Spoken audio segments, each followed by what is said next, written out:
चलो विलोपन विधि में थोड़ा सा लिखते हैं, 2 पॉइंट जानना है। बहुत ही आसान विधि है, सबसे बढ़िया तीनों विधियों में से। जैसे पहला विधि हम लोगों ने क्या पढ़ा, ग्राफीय विधि। ग्राफीय विधि को छोड़ दिया जाए, अलजेब्रिकल मेथड में क्या पढ़ा हमने, पहला प्रतिस्थापन विधि पढ़ा ना, प्रतिस्थापन विधि। और इसके बाद क्या अभी पढ़ने जा रहे हैं हम लोग, विलोपन विधि। इसके बाद क्या पढ़ेंगे, वज्र गुणन विधि। तो तीनों विधि में सबसे बढ़िया, सबसे आसान यही विधि है, ठीक है ना।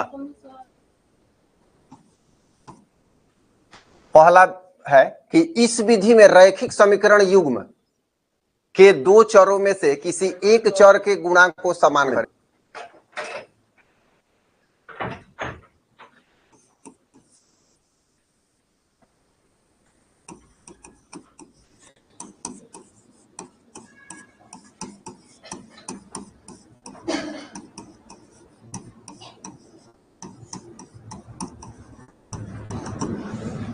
अगला पॉइंट है कि इसके लिए किसी एक समीकरण या दोनों समीकरणों में किसी उचित संख्या से प्रायः गुणा किया जाता है। प्रायः है मतलब भाग भी दे सकते हैं, लेकिन वो कठिन हो जाएगा।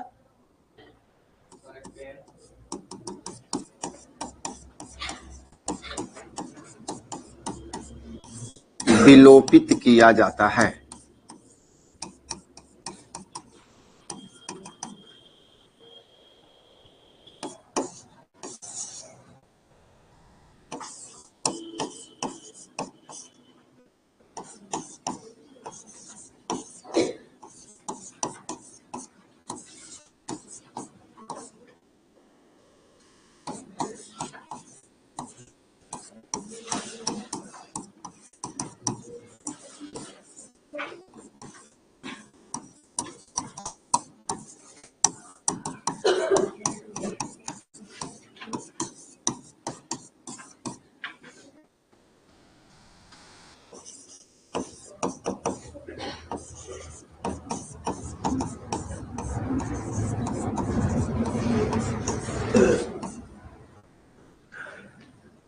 इसके बाद है शेष बचे एक चर को हम एक समीकरण के रूप में पाते हैं। जब जोड़ या घटाव करेंगे तो एक समीकरण के रूप में पाएंगे, जिसे हल कर उस चर का मान प्राप्त किया जाता है। एक उदाहरण भी लेंगे, सारे पॉइंट को समझेंगे कैसे कैसे ये हो रहा है, कैसे काम करता है।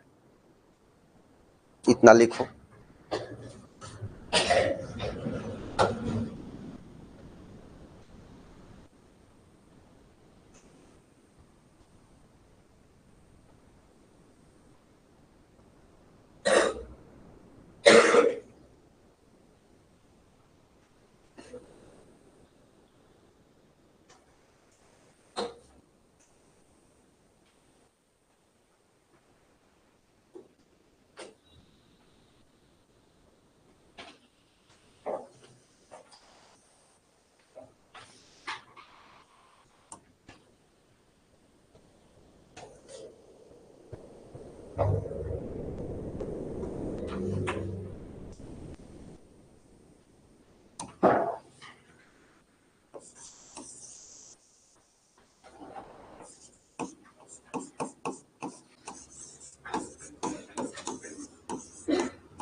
सबसे पहले क्या करेंगे,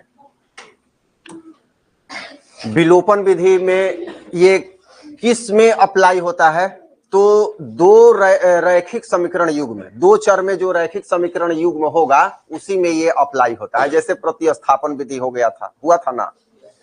अब इसके बाद आ रहा है हमारा विलोपन विधि। तो इसमें करते क्या है, बहुत ही आसान विधि है। सबसे पहले इस विधि में रैखिक समीकरण युग्म के 2 चरों में से किसी एक चर के गुणांक को समान कर देते हैं, मतलब बराबर कर देते हैं।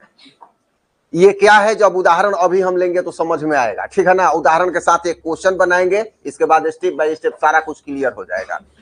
अब जब चर का गुणांक समान हो जाएगा तो या तो उसको जोड़ेंगे या घटाएंगे इस प्रकार से कि उसमें एक चर समाप्त हो जाए, एक चर को ही समाप्त कर दिया जाए। इसीलिए इसका नाम विलोपन विधि है। विलोपन मतलब विलोपित हो जाना, उड़ जाना, समाप्त हो जाना। समझ में आ रहा है ना। तो ये है, तो इससे ये होता है। अब उसके लिए हमें क्या करना पड़ता है दोनों समीकरणों में, तो कभी कभी ऐसा भी देखने को मिलेगा कि समीकरण में एक चर बराबर है, गुणांक बराबर है, केवल या तो जोड़ देना है या घटा देना है, या अधिकांश प्रश्नों में किसी एक समीकरण में अथवा दोनों समीकरण में हमें गुणा करना पड़ता है समीकरण को। वो गुणा कैसे करेंगे ये भी हम लोग समझेंगे, कितना से गुणा करेंगे, क्या करेंगे, तो ये समझेंगे हम लोग। पहले समीकरण का जिस चर को बराबर करना होता है उसके गुणांक से दूसरे समीकरण में और दूसरे समीकरण के उस चर को पहले समीकरण में गुणा कर देते हैं, ये समझेंगे। इसके बाद क्या होता है कि जब जोड़ अथवा घटाव करेंगे तो एक चर समाप्त हो जाएगा, एक ही चर बचेगा और वह चर जो होगा समीकरण के रूप में हमें प्राप्त होगा, जिसे हल करके उस एक चर का मान हम प्राप्त कर सकते हैं। क्योंकि एक चर का मान प्राप्त करने के लिए एक समीकरण, दो चर का मान प्राप्त करने के लिए दो समीकरण चाहिए, तीन का प्राप्त करने के लिए तीन समीकरण चाहिए। तो यहां एक समीकरण मिलेगा, एक ही चर रहेगा। जैसे मान लो 5x बराबर 15, तो x का मान निकाल लेंगे ना, तो उसी तरह से मिलेगा। अब क्या होगा, जब मिल जाएगा तो एक चर का हमें मान प्राप्त हो जाएगा। तो जब एक चर का मान प्राप्त हो गया तो किसी भी समीकरण में इसमें प्रतिस्थापन विधि जैसी बाध्यता कुछ नहीं है। किसी भी समीकरण में हम उस चर का मान रहकर एक और जो चर है, जैसे x निकाला तो y का, या y निकाल लिया तो x का मान प्राप्त कर लेंगे, हमारा रिक्वायर्ड आंसर हो जाएगा। चलो एक एग्जांपल लेते हैं। ये लिखा गया है ना सबका,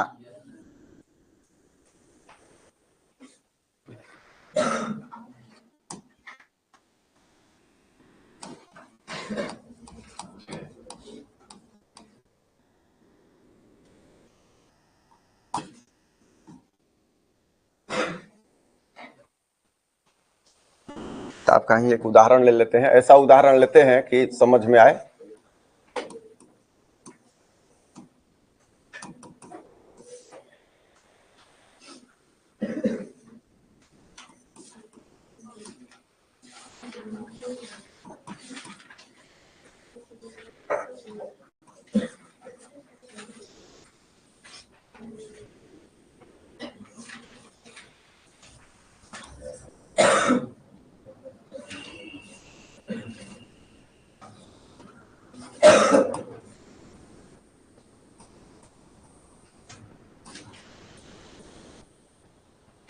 दो एक्स जोड़ 3y बराबर 11। क्वेश्चन है 3.3 का ही है, हमने उदाहरण लिया है, बना हुआ है ताकि सबको पता चले कितना आंसर आया था। y बराबर mx प्लस कुछ करके जो दूसरा क्वेश्चन था वही है, हम विलोपन विधि से इसको उदाहरण में ले लिए। तो देखो विलोपन विधि का ये उदाहरण हम देखते हैं। दो समीकरण दिया हुआ रहेगा, अगर उल्टा पुल्टा समीकरण है कहीं तो उसको पहले सीधा कर लेंगे, बटा में है तो उसको रैखिक में कर लेंगे, ठीक है। तो ये इस रूप में, इस प्रारूप में हमें दो समीकरण प्राप्त करना है। अगर बटा में है कुछ तो उसको जोड़ घटाव करके इस रूप में जैसे पहले किए थे। अब करना क्या है, देखो पहला समीकरण देखो, दूसरा समीकरण देखो। पहला समीकरण में x का गुणांक कितना है और दूसरा समीकरण में x का गुणांक कितना है, y का, और इसमें y का। मतलब कोई ऐसा गुणांक नहीं है जो बराबर है। कोई भी चर जान के हम लिए हैं, बराबर वाला लेंगे ना तो बहुत जल्दी बन जाएगा, सारा कुछ समझ में नहीं आएगा। ये कॉम्प्लिकेटेड उठाए हैं जान के। तो कोई भी बराबर नहीं है, हम जोड़ या घटाव करके नहीं बना सकते। तो करना क्या है, हम पहले टारगेट करेंगे कि हमें कौन सा आसान लग रहा है, कि क्या करेंगे क्या नहीं करेंगे। तो हमको ये पहले हमने सोच लिया कि x वाले को हम बराबर करेंगे, ठीक है ना। x वाले को क्या करेंगे, बराबर करेंगे। तुम चाहो तो y वाले को भी बराबर कर सकते हो। तो देखो x वाले को बराबर करने में क्या हमने कहा, एक बार सुना होगा कि इसके गुणांक को इस समीकरण में गुना और इसके गुणांक को इस समीकरण में गुना करेंगे तो x का गुणांक बराबर हो जाएगा। बाकी कुछ भी हो लेकिन x का बराबर हो जाएगा। या दो से इसमें गुणा और 3 से इसमें गुणा करेंगे तो y बराबर हो जाएगा। हो जाएगा कि नहीं, 3 दूनी 6 2 3 6 हो जाएगा ना। तो हमको ये आसान लग रहा है कि केवल इसी में 2 से गुणा करना ही तो अपने आप है, 1 से तो गुणा करने पर वही मिलेगा ना। तो समीकरण 1 में 1 से 1 लिखेंगे नहीं, अगर y को करना होता तो लिखते 2 से और इसमें लिखते 3 से। तो इसमें 1 से इसमें 2 से, क्यों, x का गुणांक 2 है तो इसमें 2 से। ध्यान दो, जो यहां मिस कर गया उसको कभी नहीं समझ में आएगा। 1 यहां है तो 1 से इसमें कर देंगे, ये समझ में आ रहा है सबको?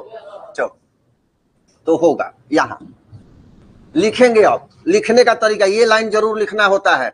समीकरण एक में एक से, ये एक से लिखेंगे नहीं, छोड़ देंगे, लेकिन हम समझाने के लिए लिख रहे हैं। एक से तथा समीकरण दो में किस से?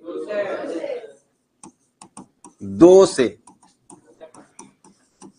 गुणा कर। अभी गुणा कर, अब बारी आती है जोड़ने और घटाने की, ठीक है ना?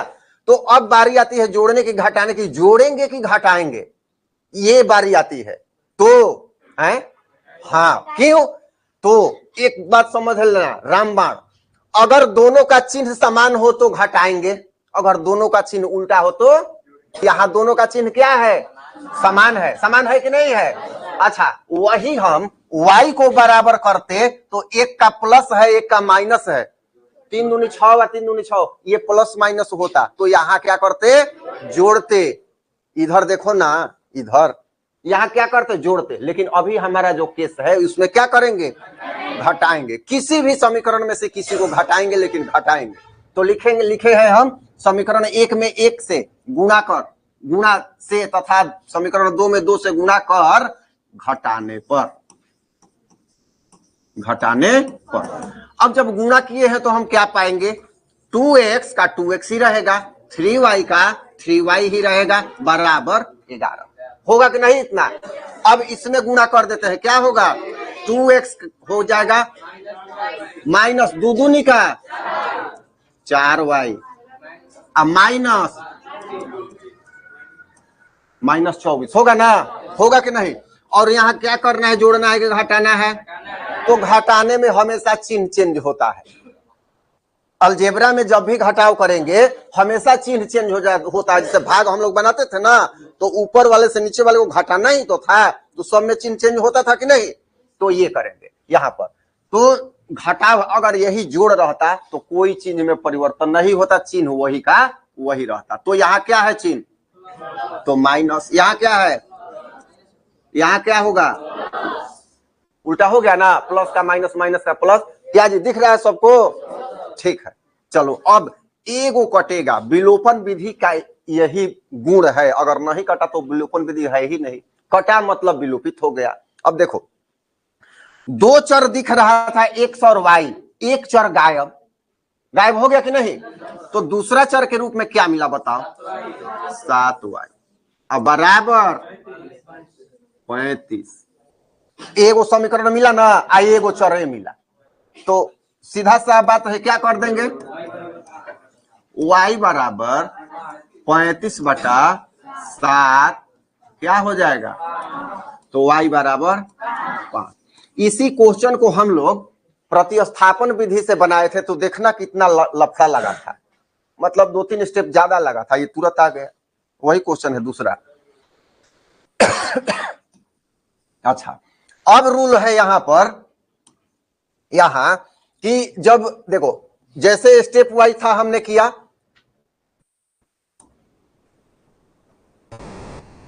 स्टेप वाइज हमने किया।